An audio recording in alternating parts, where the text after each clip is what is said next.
आदरणीय धर्म प्रेमी सज्जनों, सादर नमस्ते। मैं जेठालाल विश्वकर्मा आप सभी का हार्दिक अभिनंदन करता हूं। महाभारत उद्योग पर्व।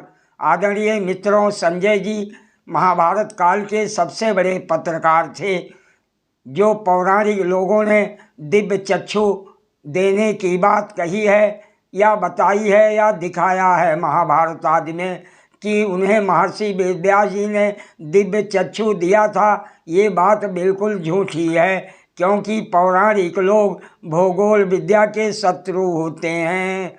जब शांति का संदेश लेकर संजय जी पांडवों के पास उपलब्ध नगर में पहुंचते हैं, संजय जी कहने लगे, जिसमें सबका विनाश दिखाई देता है, जिससे पाप का उदय होता है, जो नरक अर्थात दुख का हेतु है, जिसके अंत में अभाव ही हाथ लगता है, तथा जिसमें जय एवं पराजय दोनों समान है, उस युद्ध जैसे क्रूर कर्म के लिए कौन समझदार मनुष्य कभी उद्योग करेगा। जिन्होंने जाति और कुटुंब के हितकर कार्यों का संपादन किया है, वही धन्य हैं, वही पुत्र मित्र तथा बांधव कहलाने के योग्य हैं। कौरवों को चाहिए कि वह निंदित जीवन का परित्याग कर दें, जिससे कुरुकुल का उत्कर्ष अर्थात उन्नति अवश्यंभावी हो।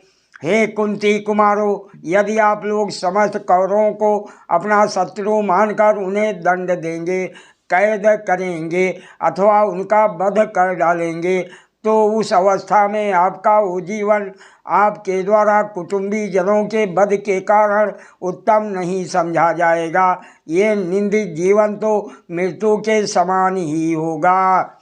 मैं तो इस युद्ध में चाहे किसी भी पक्ष की जय हो या पराजय, कोई कल्याण की बात नहीं देखता हूँ।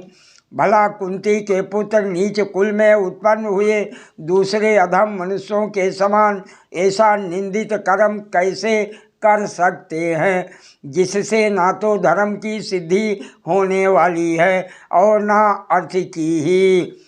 युधिष्ठिर जी बोले, हे संजय, तुमने मेरी ऐसी कौन सी बात सुनी है जिससे मेरी युद्ध करने की इच्छा प्रकट होती है और जिसके कारण तुम युद्ध से भयभीत हो रहे हो। हे तात, युद्ध करने की अपेक्षा युद्ध ना करना ही सबसे श्रेष्ठ है। हे सूत श्रेष्ठ, युद्ध न करने का अवसर पाकर भी कौन मनुष्य कभी युद्ध में प्रवृत्त होगा। धृतराष्ट्र अपने पुत्रों सहित भूमंडल का निष्कंटक साम्राज्य प्राप्त करने की आशा लगाए बैठे हैं। ऐसे लोभी नरेश के साथ संधि ही बनी रहेगी, युद्ध नहीं होगा। ये संभव नहीं जान पड़ता, क्योंकि हम लोगों के वन चले जाने पर वह हमारे संपूर्ण धन को अपना ही मानने लगे हैं। हे तात संजय, जब तक भीमसेन, अर्जुन, नकुल तथा सहनशील वीर सहदेव जीवित हैं, तब तक देवराज इंद्र भी हमारे ईश्वर का अपहरण नहीं कर सकता। अब भी सब कुछ पहले के समान ही हो सकता है। जैसा तुम कह रहे हो तद अनुसार मैं शांति धारण कर लूँगा, परंतु इंद्रप्रस्थ में पूर्वोक्त मेरा ही राज्य रहे तथा भरत वंश शिरोमणि सुयोधन अर्थात दुर्योधन मेरा वो राज्य मुझे वापस लौटा दे। संजय बोला, हे पांडुनंदन, आपकी प्रत्येक चेष्टा सदा धर्मानुकूल ही होती है।